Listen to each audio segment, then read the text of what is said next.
우리는 지난 20년 동안 놀라운 경제 성장을 이룩했습니다.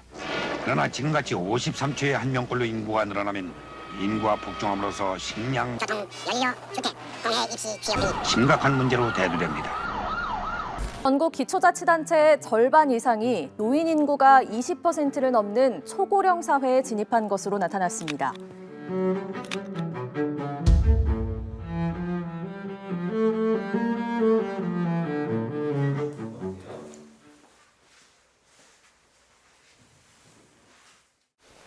안녕하세요. 생존 특강 시청자 여러분. 저는 기자 생활을 거쳐 현재는 지방자치TV 대표를 맡고 있는 김웅철이라고 합니다. 뵙겠다 그러면 좀 미안한 얘기니까.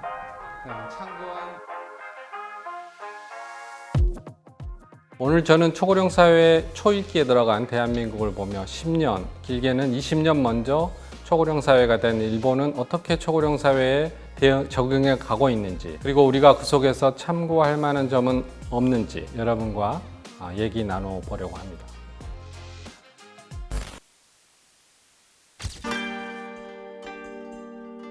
세계에서 가장 고령화가 진전된 초고령 국가가 일본입니다.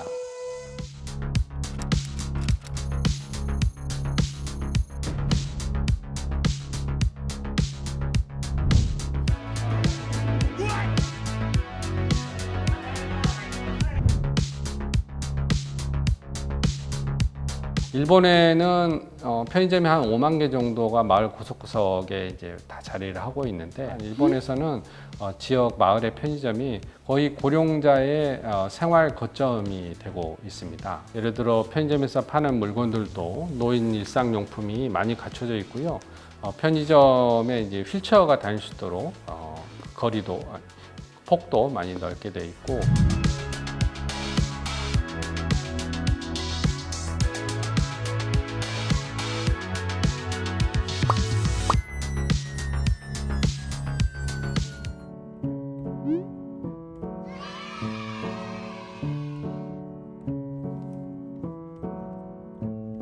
ごめんなさいね、遅くてね。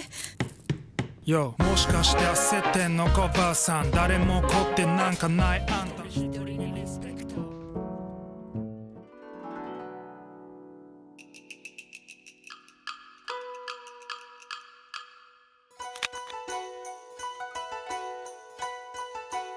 이런 AI랄지 IoT랄지 이런 첨단 기술이 고령화와 만나서 간병을 하는데 이 배설 간병이 굉장히 제일 정신적으로나 신체적으로 힘들다고 합니다.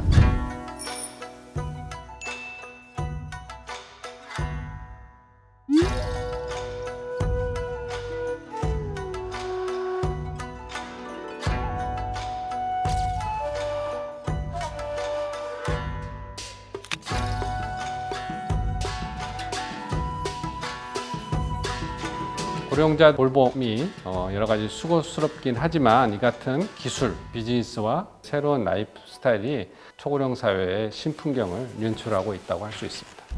또 하나 이 새로운 풍경 중에 도쿄 번화가 신주쿠에 가면 고령자들의 아지트가 있습니다. 고령자들이 자주 찾는 백화점이 있는데요. 고령자가 편히 쇼핑할 수 있도록 곳곳에 쉴 수 있는 의자도 놓여 있습니다. 또한 이곳 백화점 1층에 가면은 일반적인 백화점 1층의 화장품 코너에는 젊은 여성들이 메이크업하는 모습을 우리가 지금까지 보아오고 있는데, 이곳에 가면은 머리가 희끗한 할머니들이라고 할 수 있죠. 여성 시니어들이 메이크업을 받고 있는 모습을 자주 볼 수가 있습니다.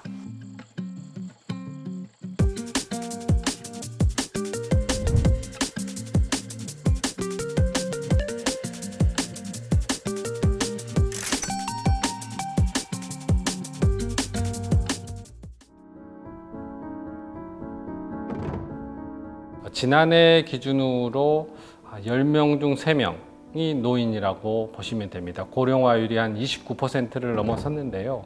사실 초고령 사회에서 가장 중요한 문제 중에 하나가 과제가 늙어가는 인구를 어떻게 많은 인구를 어떻게 케어할까 하는 게 아닌가 싶은데요. 먼저 일본에서는 고령자들의 돌봄, 간병을 가족만이 아닌 지역사회 전체가 함께 돌봐야 한다는 생각이 분위기가 강해지고 있는데요. 한 택배 회사는 단순히 택배 물건을 배송하는 데 그치지 않고 택배를 고령자한테 전달할 때 고령자의 건강 상태나 생활 상태를 살피는 일도 함께 합니다. 그리고 결과를 지자체 담당자와 공유하면서 필요시 지자체가 기민하게 대응할 수 있도록 도와주는 모습도 볼 수가 있고요. 보안업체로 유명한 세콤이라는 회사를 아실 겁니다. 세콤의 직원들이 정기적으로 보안 점검을 위해서 고령자 고객의 집을 방문을 하는데 고령자분들은 집에 이런 보안 문제보다는 일상생활에 이제 도움을 좀 달라. 이런 고령자들의 수요가 많구나 해서 아예 이 보안회사가 가사대행 서비스의 회사를 차리는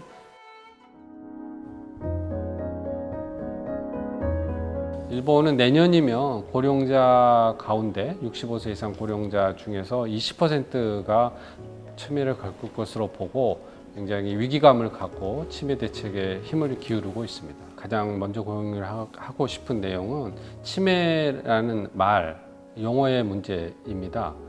일본에서는 2004년 이후에 이 치매라는 말, 용어를 정부의 공식 문서에서 행정문서에서는 퇴출을 시켰습니다. 이런 부정적인 이미지가 존재를 하면은 치매에 대한 대응이 긍정적인 적극적인 대응이 어렵다는 차원에서 치매를 인지증이라는 용어로 긍정적인 용어로 바꿔 부르면서 또 하나의 치매 대책의 특징으로 보면은 치매의 오픈화라고 또 이야기할 수 있는데 일본에서는 치매 카페라는 게 있습니다. 치매 카페가 한 전국에 한 8천여 개 되는데 이 치매 카페라는 거는 지역 사회가 치매 환자를 함께 돌보자는 취지로 만들어진 건데 이 치매 카페에는 치매 환자, 가족, 전문가, 마을 사람들이 모여서 서로의 고민과 정보를 공유하는 장입니다.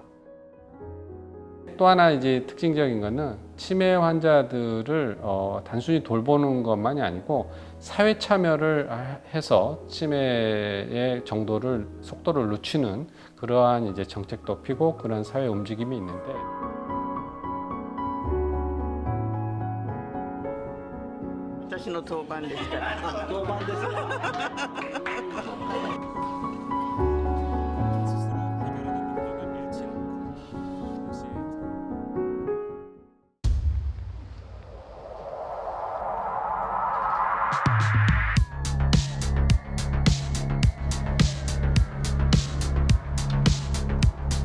전국 기초자치단체의 절반 이상이 노인 인구가 20%를 넘는 초고령 사회에 진입한 것으로 나타났습니다. 간병에 필요한 고령자들의 요양 체계를 서둘러 만들고 또 요양원들의 이 서비스도 업그레이드를 해야 된다고 생각을 합니다.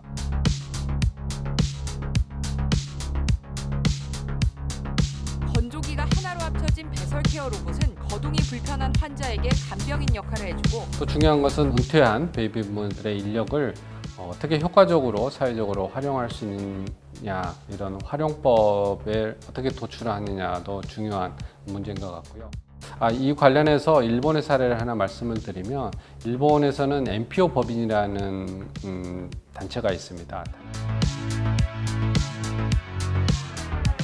NPO 법인에 일본에서는 시니어들이 많이 참여하면서 지역사회에 참여도 하고 지역사회 문제를 해결을 하면서 자신의 노후를 좀 보람있게 보내는 이런 모습을 볼 수가 있는데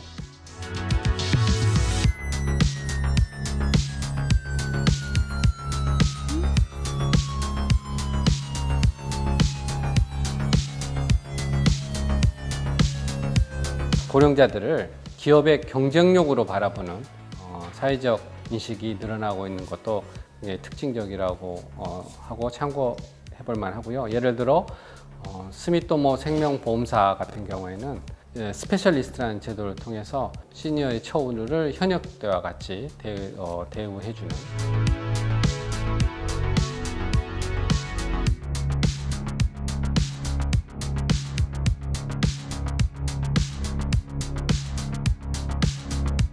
고령화를 이게 위기로만 보지 않고 기회로 받아들이는, 일본에서는 이 종말과 관련해서 엔딩 엑스포라고도 하는데요. 이런 게 자주 열리고요. 이러한 시장 규모가 수조 원에 이를 정도로 크게 성장을 하고 있다고 합니다. 내년이면 한국이 초고령 사회로 진입합니다. 이웃나라 일본의 움직임을 예의주시하면서 특히 문제점, 위기만을 부각하는 그런 부정적인 접근보다는 이 상황에서도 기회를 찾아 나서는 긍정적이고 또 미래지향적인 자세가 필요하다는 생각을 여러분들과 꼭 공유하고 싶습니다.